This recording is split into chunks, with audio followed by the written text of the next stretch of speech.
And good morning, ladies and gentlemen. Welcome to this very special day today, the 11th of the 11th. And what is the significance of today? Today is a very, very important day. So, Red Poppy Day. And of course, we will be talking a lot about that and what and how it came about. So it is a very, very important day that on this day we should not forget. So why a red poppy? Canadian Colonel John McCrae first described the red poppy, the Flanders poppy, as the flower of remembrance. While serving as the First World War, one death in particular affected then Major McCrae. A young friend and a former student, Lieutenant Alex Helmer of Ottawa, was killed on 2nd May. He was buried in the cemetery beside the dressing station, and he performed the funeral ceremony in the absence of a chaplain. But what is the significance to Australians? Why is the Red Poppy Day such a significant day here in Australia? Well, on Remembrance Day, 11th of 11, each year the red poppies were among the first flowers in the devastated battlefields of northern France, Belgium, and the First World War. In soldiers' folklore, the vivid red of the poppy came from the blood of their comrades soaking in the ground. In England, in 1919, the British Legion sought an emblem that would honor the dead and help the living. The red poppy was adopted as that emblem and since then has been accepted as an emblem of remembrance. The League adopted the idea in 1921, announcing the Retained Soldiers and Sailors Imperial League of Australia and other retained soldiers organizations throughout the British Empire and the Allied countries have passed resolutions at the international conventions to recognize the poppy of Flanders Fields as International Memorial Flower to be worn on the anniversary of Armistice Day. Australians wear a red poppy on Remembrance Day for 3 reasons. Firstly, to remember the sacred dead who rest on the Flanders Fields. Secondly, to keep alive the memories of the sacred cause for which they laid down their lives.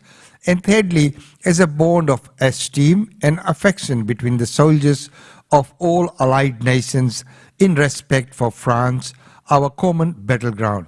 Today, cloth poppies are sold on around 11th November each year.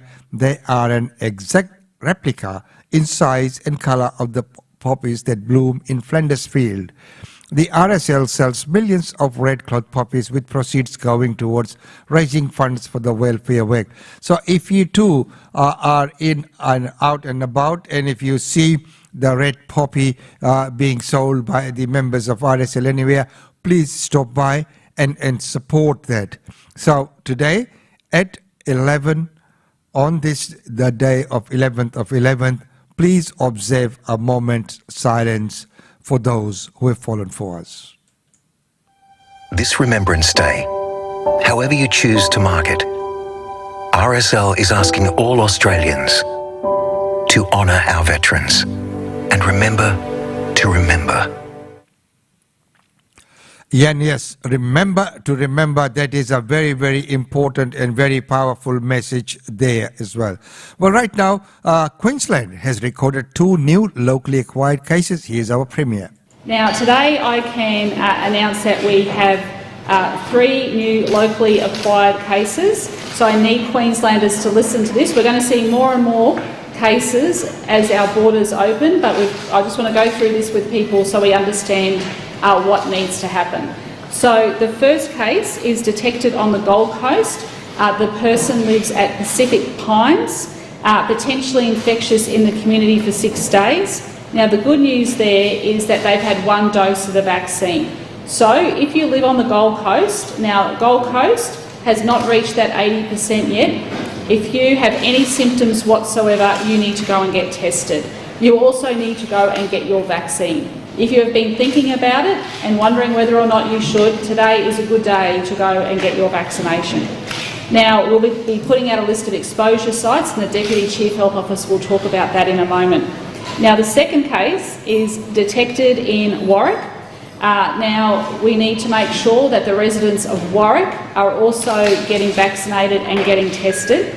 They've been potentially infectious in the community for 10 days, and they attended the event in Moree. So we know where that link is. We do not know at this stage where the case from the Gold Coast has come from. So we need to make sure there are no other cases on the Gold Coast. So now I'm saying to Gold Coast residents and families, if you are not vaccinated, go and get vaccinated. If you have any symptoms, please go and get tested. Now in Warwick, the good news there too is that they're at 78.9% first dose and 60.2% second dose, but still, that's still not as high as I'd like to see it. So Warwick and Gold Coast, please go and get tested and please go and get vaccinated. And the third case is detected in hotel quarantine, and we are not concerned about that. Recent travel from Melbourne and not infectious on the flight and was fully vaccinated. So as the Premier has mentioned that, these cases will increase and the numbers will increase, but we will need to manage those ones. And the 3 cases reported are nothing much to worry about, but they are, and this is the sign of first thing that is going to happen once our borders open, that there will be, numbers will go up. That is a given case. Well, let's look at what the Premier has in plan for the restrictions and how are they going to be eased. No jab, no game. That'll be the new dose of reality for Big Bash fans at the Gabba next month, set to become Queensland's first fully vaccinated event as part of sweeping changes to life with COVID. I think people want to be able to go to a music festival or a stadium or a cafe or a restaurant and know the people who are around them are fully vaccinated and it's safe. From December the 17th, or when 80% of those aged 16 and over are double-dosed, unvaccinated people will be barred from entering a raft of places unless they have an exemption. These include hospitality venues like pubs, restaurants and cafes, entertainment spots including nightclubs, cinemas, stadiums and theme parks, and Queensland government-owned galleries and libraries. Those venues will be free from COVID restrictions, operating as they used to pre-pandemic, so long as all patrons and staff are fully vaccinated. This is both a reward for the fully vaccinated and a precaution for when the borders open. New South Wales reports show that if you are unvaccinated, you are 16 times more likely to be admitted to ICU or die. The unvaccinated won't be able to visit loved ones in aged care, hospitals, prisons and disability care, except for end-of-life, childbirth or emergency situations. At last, there'll be no capacity limits at weddings, provided everyone is vaccinated. If not, unvaccinated guests will force the bride and groom to slash their guest list to 20. As for shops and public transport, the unjabbed will still be welcome, but may face restrictions. People will have to prove they're double dosed, but instead of carrying vaccination certificates, they'll be able to show proof via the Queensland Government check-in app. Police are urging businesses to leave the enforcing to them. It is not the venue's role to be the police. We will do that for you. In the meantime, masks will no longer be mandatory once the state hits 80% single dose. And this is about giving people a breather, so to speak, but I'd still recommend to people that they do wear masks in situations where there's crowded environments, particularly indoors. But as outbreaks inevitably come into Queensland, masks are likely to be brought back. Kate McKenna, ABC News. And masks will be brought back. That's going to happen. That is inevitable. It will happen. And of course, looking at those numbers and reaching that magic 80%, which we hit, here's that report. Let's take a look at the state of play in the national vaccine rollout. More than 37 million doses have now been administered around the country since the program began. Just under 90% of the eligible adult population have received one jab. 81% are fully immunised. Every jurisdiction has now passed the 80% first dose target after Queensland reached the significant milestone today. It is the last state to cross the threshold after a concerted effort from authorities over the past few days. Tasmania has also hit another target, reaching its 80% double dose rate. Western Australia is still lagging behind in full vaccinations, with less than 68% of the population there protected. If the current pace of vaccination continues, Australia is expected to reach 90% first dose coverage by the end of this week. That is wonderful news that we will reach that target. And if you look at that ICT on that 100% and way behind is Western Australia. Well, of course, we know as per the report which we covered yesterday. Well, right now, Mustafa Baluch has been trying to escape and, of course, he has been arrested. Here's that report from the police. Can I also apologise to the international law enforcement agencies whose work had led to the arrest, assisted us in the arrest originally of this individual, and of course the anxiety that's been caused over the last 2 weeks because of the very questionable decision to give him bail in the first place. Credit, of course, to Superintendent Rob Critchlow and his team, who have been ruthless over the last 2 weeks in making sure that they did not miss a beat when it comes to monitoring and, of course, eventually capturing Mustafa. I have already this morning been in touch with my counterpart, Mark Ryan, the Minister for Police in Queensland, and I'm tracking down the constable that did the famous knock on the side of the truck. He'll get a beer and a hug from me when the borders open, and if that's not an enticement for Queensland to open the borders, I don't know what is. How did you know he was in a truck heading north? We received information that he was likely to be travelling in a truck. So very well said in the first report. And talk about poker face. Oh my God, I've never seen. That was just a classic example there. And getting a beer and a half for the guy who knocked on the side of the truck. This is amazing. Well, right now, Northern Territory, let's go there and see whether they will reintroduce those biosecurity zones. If coronavirus were to infiltrate a remote Aboriginal community, the outcome would be catastrophic. Our remote communities are more vulnerable than the rest of Australia.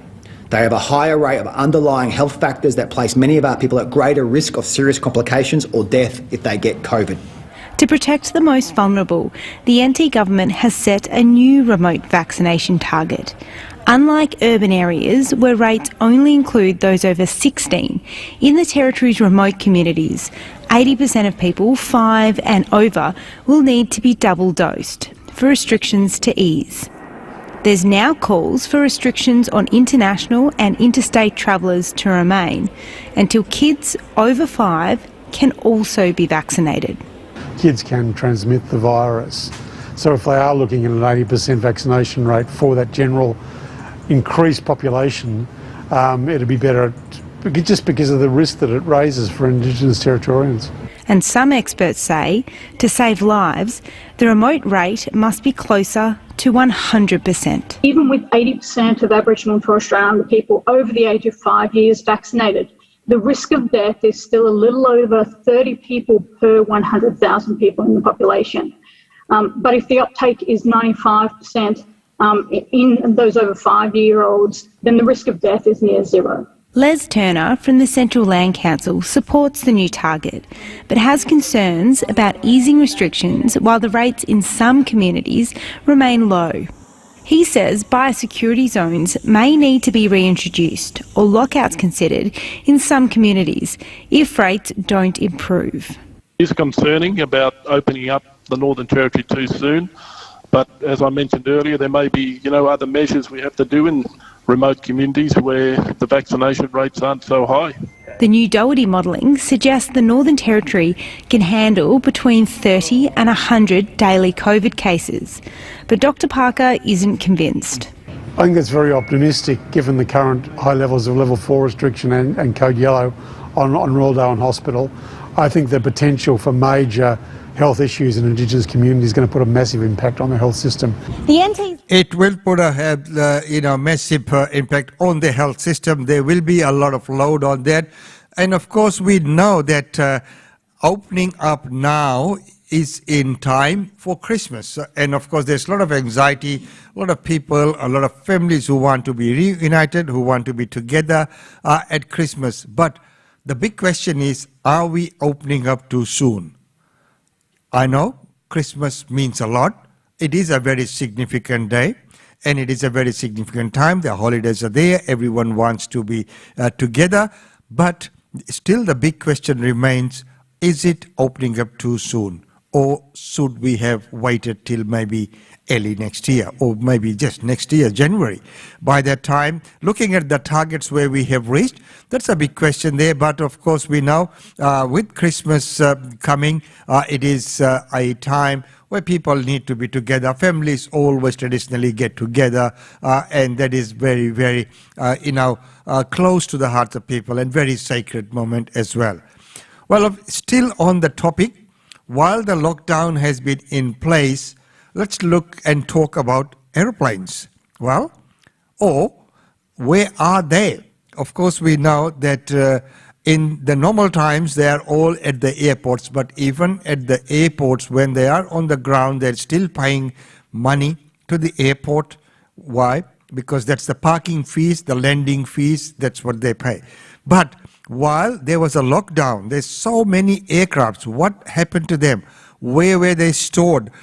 Because, they can't be at the airport because the amount of fees that they would have to pay just to park the aircrafts there would be enormous. And so it is a very interesting report, the next report. It is very, very interesting to see where and how these planes that are off air have been stored. Here's that report.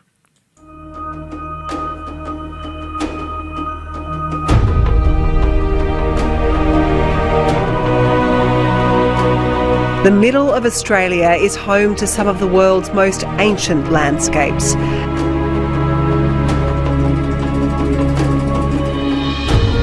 But for the last 2 years, it's also been home to some of the world's most modern machines.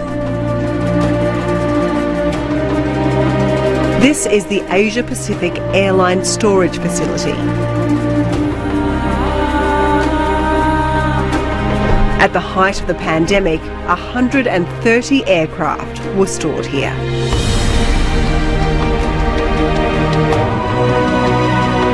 Everything from domestic jets to regional workhorses to the giant Airbus A380. But now air travel is resuming and it's time to put those planes back into service. But how do you do that? And is it even safe to fly them after they've been sitting out there so long?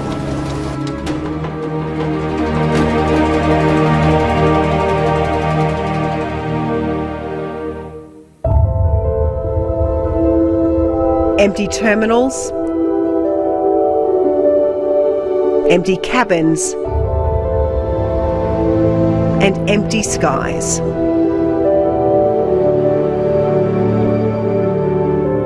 At the height of the pandemic, around 17,000 planes were in storage around the world. That's about 2/3 of the global fleet. Australia's busiest airport, Sydney, used to see 1,000 arrivals and departures every day. That dropped to 100 at its lowest. Without question, this was the deepest, most prolonged crisis the industry has ever seen.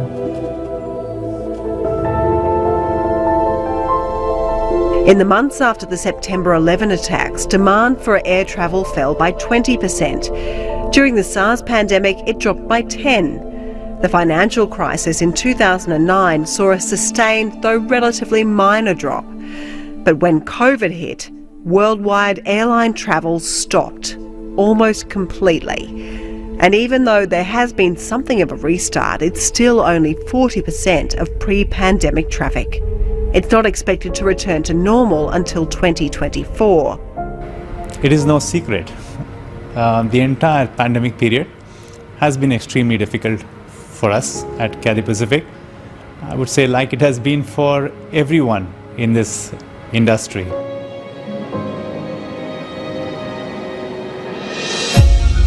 But the recovery is underway.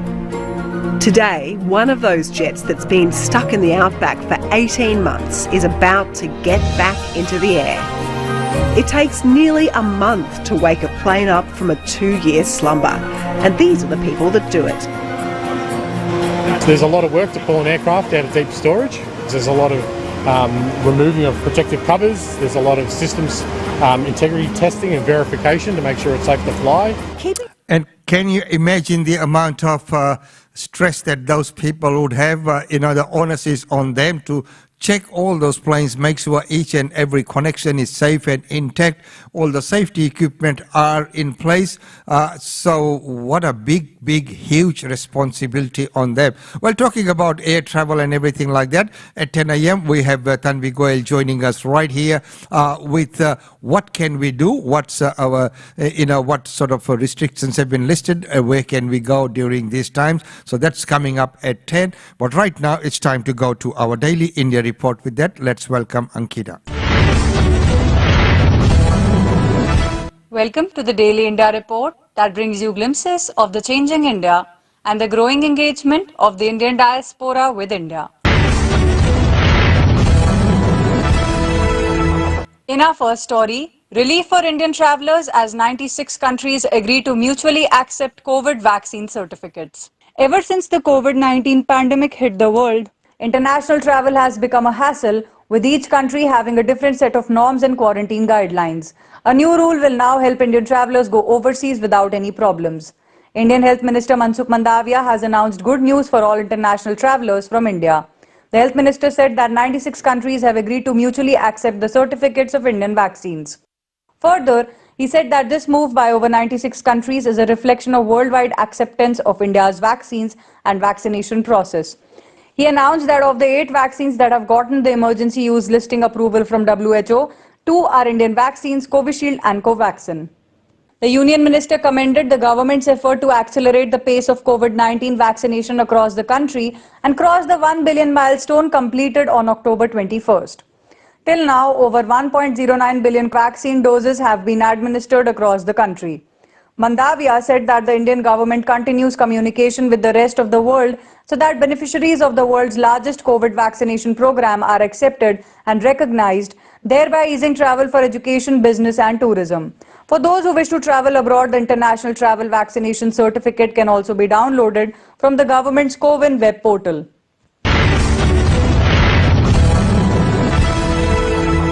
Heavy rains continue to batter the state of Tamil Nadu. Schools are shut in 9 districts and people are urged to remain indoors. Heavy rains continue to batter parts of the Indian state of Tamil Nadu. Director General of Police C. Sailendra Babu sent out a video message urging people to stay indoors. He listed the do's and don'ts and appealed to people not to let their children go out to unsafe places. He cautioned the people from lightning and thunder showers. He also asked them to refrain from using TV when there is a thunderstorm to avoid any untoward incident. He has asked people to take all precautions before the heavy rainfall that has been forecast for November 10th and 11th.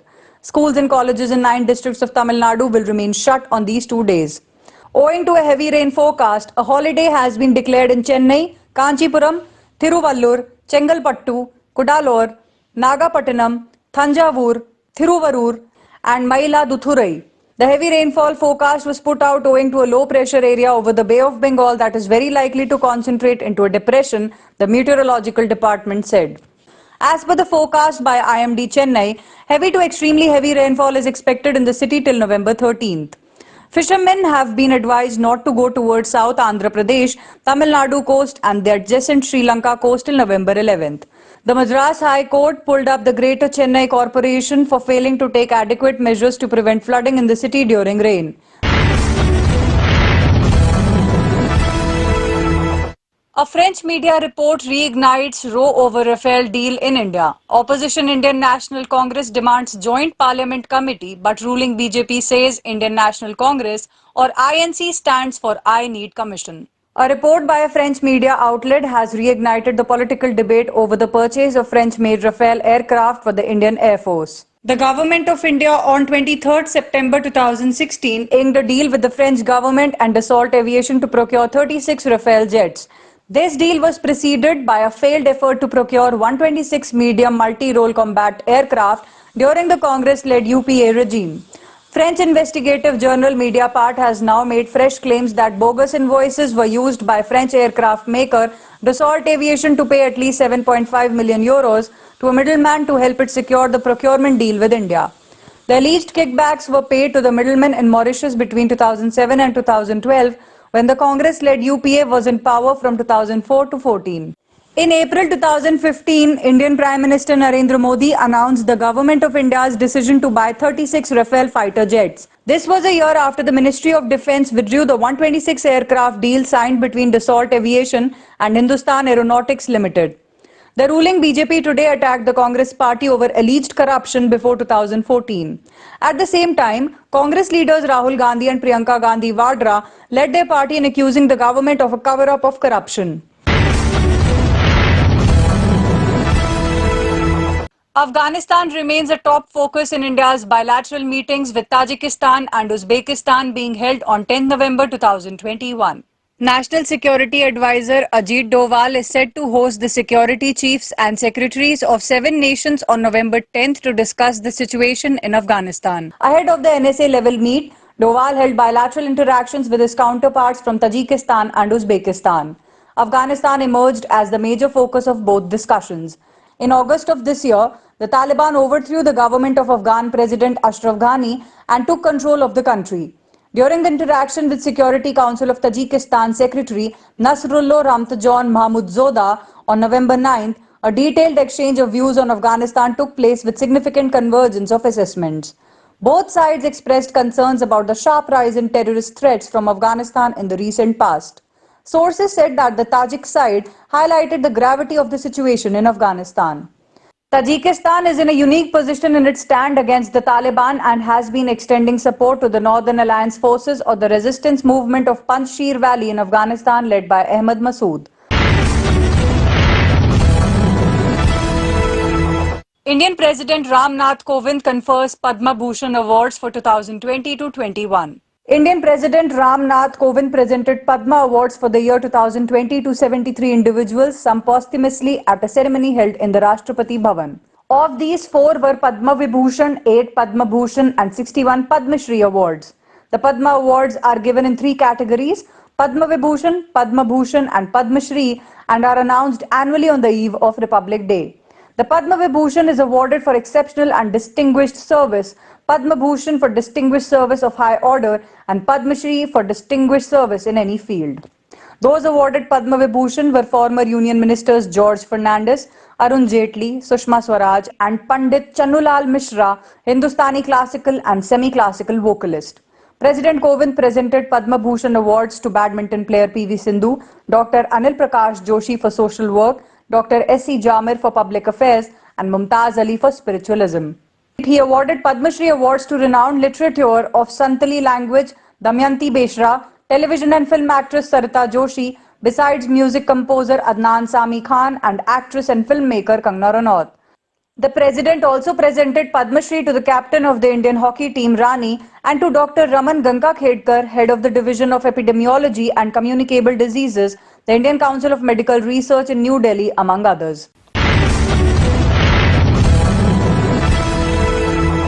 Rohit Sharma to lead India in T20s against Kiwis. Kohli, Bumrah are rested. IPL performers are rewarded. Impressive performers in IPL 2021 is reason for Ruturaj Gaikwad, Venkatesh Iyer, Harshal Patel and Avesh Khan were being named in a refreshed 16-man India squad that will take on New Zealand in a 3-match T20I series starting November 17th with star opener Rohit Sharma as the captain. With Virat Kohli relinquishing the T20I captaincy, the Chetan Sharma-led National Selection Committee appointed Rohit as the captain of the squad, while KL Rahul is designated vice-captain. This will also be the first assignment for the new head coach Rahul Dravid, who takes over the reins from Ravi Shastri. Many multi-format regulars including Kohli, Jasprit Bumrah, Mohammad Shami and Ravindra Jadeja have been given a break after the T20 World Cup, which followed the completion of the Indian Premier League 2021. Hardik Pandya, Shardul Thakur, Varun Chakravarti and Rahul Chahar, who were part of the 15-member T20 World Cup squad, have not been picked. Shreyas Iyer, Deepak Chahar and Akshar Patel, who were all part of the travelling reserves at the T20 World Cup, have been included in this squad, which also sees the return of Yuzvendra Chahal and Mohammad Siraj. Among those picked for their fantastic performances in IPL 2021 is Orange Cap winner Gaikwad, who played 2 T20Is for India on the tour of Sri Lanka earlier this year. Meanwhile, Avesh, Venkatesh and Harshal were part of the India bubble at the World Cup and helped assist the team in its preparations. The 3 T20Is will be played in Jaipur, Ranchi and Kolkata. The squad for the 2 subsequent tests at Kanpur and Mumbai will be announced later. Upcoming Bollywood series Cyanide trailer shows a nerve-wracking chase to nab a serial killer. Shareeb Hashmi and Sara Khan are set to play the leads in the gut-wrenching thriller Cyanide, whose trailer has been unveiled. The series follows the chilling story of a serial killer who kills women by giving them cyanide pills under the pretext of contraceptives after marrying them. The killer preys upon women who can't find a perfect match or who are pressed of dowry. Commenting on the trailer release, Ullu founder and CEO Vibhu Agarwal said Ullu has created some path-breaking content inspired by real-life incidents. Cyanide is a series inspired by the gruesome past of a serial killer in a real-life story. With this stellar star cast and gripping storyline, Agarwal is sure the series will be loved and accepted by all. The series, directed by Rahat Kazmi, also features Akshata Agnihotri and Mir Sarwar in addition to Shareeb and Sara and is set to stream from November 19th on the Ullu app. Asha ji, आप पहली ऐसी लड़की हैं जो ये जहर यानी cyanide से बची। हो सकता है इसकी कड़ी उन 11 लड़कियों के मर्डर से जुड़ी हो जिन्हें साइनाइड देके मारा गया। In breaking news today, in the 3rd Regional Security Dialogue on Afghanistan attended by National Security Councils of India, the Islamic Republic of Iran, the Republic of Kazakhstan, the Kyrgyz Republic, the Russian Federation, the Republic of Tajikistan, Turkmenistan and the Republic of Uzbekistan, the participants discussed the evolving situation in Afghanistan, especially the security situation and its regional and global ramifications. They expressed deep concern over the suffering of the people of Afghanistan arising from the security situation in the region and emphasized that Afghanistan's territory should not be used for sheltering, training, planning or financing any terrorist acts. That's all for this bulletin of Daily India Report. Thank you for watching. And thank you very much for that report, Ankita. And of course, as we know, that at 10 a.m. we have the travel update coming up with Tanvi Goyal. So do join us for that very informative session. Well, until then, it's goodbye from us.